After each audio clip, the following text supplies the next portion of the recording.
بسم اللہ الرحمن الرحیم۔ السلام علیکم۔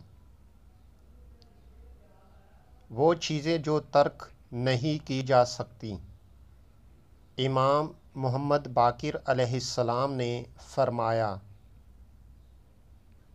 تین چیزیں ایسی ہوتی ہیں کہ خدا نے کسی شخص کو بھی اسے ترک کرنے کی اجازت نہیں دی۔